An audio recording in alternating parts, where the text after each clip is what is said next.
Kalau bisa diulang lagi nih keberangkatan aku awal banget sebagai working holiday visa worker holder dari Indonesia ke Australia, aku mungkin akan bilang semua barang bawaanku dulu, hampir semuanya aku gak akan bawa ke Australia.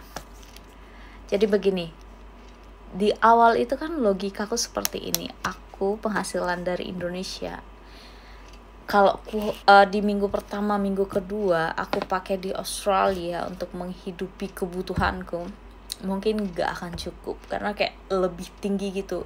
Mungkin cukup tapi kayak kita bayarnya lebih mahal aja gitu, karena kan harga jauh lebih mahal di Australia. Terus aku pikir ya udah belanjain semuanya di Indonesia. Belanjalah semua di Indonesia, segala-galanya.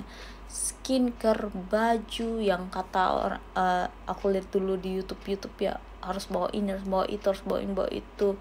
Baju putih, baju hitam, sepatu kayak boots buat kerja. Terus kalau mau ke farm nanti beli baju yang seperti ini atau UV segala macam. Semualah aku dengarkan itu, aku rangkum.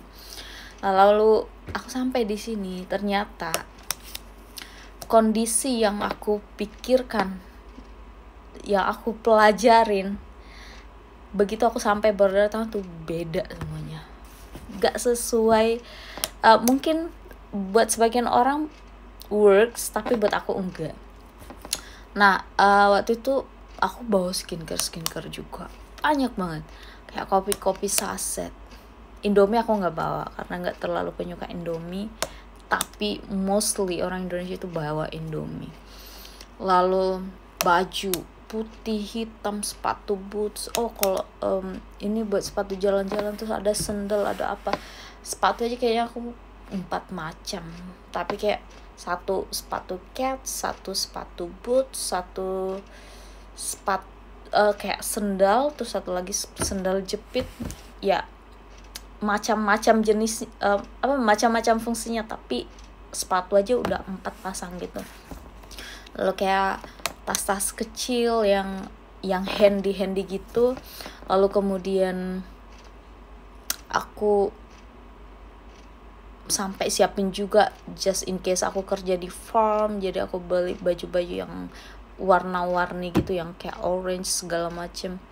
Banyak lah, kayak ya apalagi skincare, terus kayak apalagi ya, punya banyak banget yang waktu itu aku ngerasa gak perlu banget dibawa gitu. Dan itu semua berdasarkan saran-saran dari temen gitu.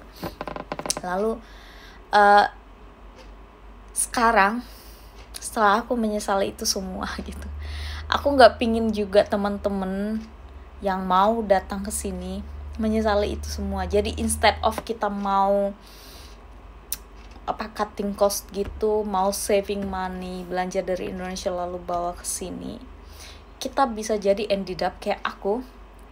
Jadinya kita bayar bagasi kan. Aku tuh dulu naik Jetstar itu nggak include bagasi, jadi aku bayar bagasi 30 kg. Nggak ingat aku harganya berapa, tapi kalau dihitung-hitung lagi, kalau kita beli di sini itu kayak harganya biasa aja gitu.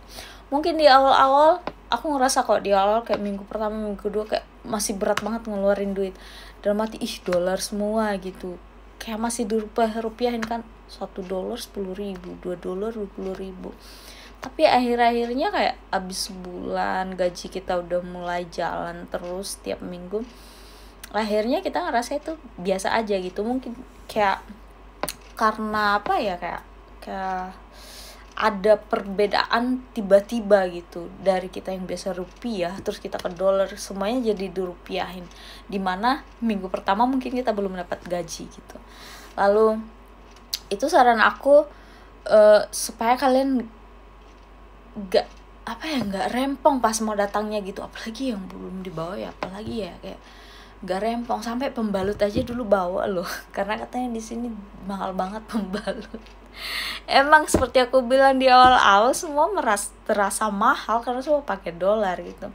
Nah kalau aku nih, saran aku, Oh, sebelum ke saran aku mau kasih tahu kenapa nggak perlu. Karena kalian nyampe di sini. Di sini ada namanya Salvo. Salvo itu adalah store donation. Jadi orang mau donasi atau kayak toko-toko yang clearance donasi di store ini, di shop ini. Jadi di sini lengkap semua muanya dan harganya murah. Hampir di semua kota ada. Salvo Army itu hampir semua kota ada. Lalu apa aja yang dari situ, kitchen set ada, semua peralatan di kitchen ada, sampai rice cooker. Orang Indonesia banyak loh yang bawa rice cooker ke sini. Kayak selimut-selimutan kalau just in case di sini musim dingin atau kalian nggak kuat dingin. Kadang di sini summer pun malamnya dingin banget. Kayak selimut-selimutan, baju-baju winter, sepatu buat kerja, baju-baju buat kerja, entah di farm kayak entah di mana kayak. Semua jenis sepatu ada dan semua harganya murah-murah. Apalagi ya yang ada di situ, alat-alat tulis juga ada, tas-tas juga ada. Aku kayak secara rangkum semua, hampir semuanya ada di situ gitu. Jadi gak sulit buat kita tuh, mungkin di awal akan spend money gitu tapi dibanding kalian rempong dari Jakarta, dari Indonesia bawa barang-barang kalian dan kalian bayar bagasi, lumayan rempong. Kalau di sini udah bayar sekaligus, itu kalau menurut aku nggak akan nyampe dengan harga bagasi yang kalian bayar gitu. Lalu lebih simple, kalian langsung kalian belikan sesuatu yang sesuai kondisi kalian gitu. Mungkin kalian nggak dapat barang-barang baru, tapi di Salvo itu banyak juga loh barang-barang baru.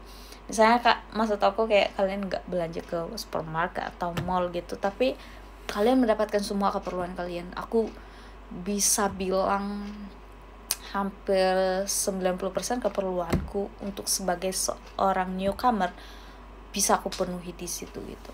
Lalu jadi yang menjadi saran aku untuk bawa tuh adalah yang pertama, yang itu tuh extension cord, karena Indonesia kan punya ini tuh, let me show you. Kalau Indonesia kan punya dua nggak sih, aku lupa. Tapi kalau di sini yang begini nih, yang begini atau yang 3 chord itu, pokoknya yang begitulah. Kalian udah sering lah lihat di YouTube WHV itu. Terus jangan bawa ijazah, nggak usah, tinggal aja, karena barangkali kalian pindah-pindah ya. Lalu yang perlu kalian bawa itu paling baju-baju yang seperlunya aja, kayak buat 2 hari 3 hari buat ganti-ganti. Terus kayak handuk, lalu kayak satu lah kaos kaki atau 2 pasang. Terus jaket just in case kalian kedinginan dan kalian belum sempat belanja, karena kalian kalau belanja kan ya mungkin masih harus di laundry dulu ya. Lalu kayak obat-obatan, Panadol, terus obat luka. Kebanyakan teman-teman yang kerja di meat factory itu bawa counterpaint, tapi aku nggak terlalu pakai itu. Tapi kalau kalian perlu bawa aja. Lalu bumbu-bumbu powder, kalau menurut aku itu penting. Walaupun sebenarnya di store di Adelaide, Bakulan ada Indonesian store, banyak Asian store juga, nggak terlalu susah lah cari-cari begituan. Tapi mungkin kalau yang beli bulky gitu kan, kayak bumbu-bumbu powder, cabai powder gitu, lalu kunyit, lengkuas, serai, yang powder boleh lah dibawa. Kalau bumbu-bumbu racik di sini banyak juga kok di Adelaide, bisa titip-titip sama temen lah kalau pergi ke Adelaide. Lalu mungkin bawalah 1 sikat gigi, 1 sabun mandi, atau 1 pasta gigi, yang kayak gitu, yang kalau kalian kayak traveling gitu loh, yang penting-penting aja gitu. Selebihnya bisalah beli di sini. Itu saran aku buat teman-teman yang mau datang ke sini. Mungkin kalian kebingungan kan. Jadi itu aja yang menjadi saran aku, daripada kalian nanti berakhir dengan bayar mahal-mahal bagasi kalian terus rempong kalian perlengkapi dari Indonesia, tapi ternyata kondisinya di sini sangat berubah. Itu aja saran aku. Thank you.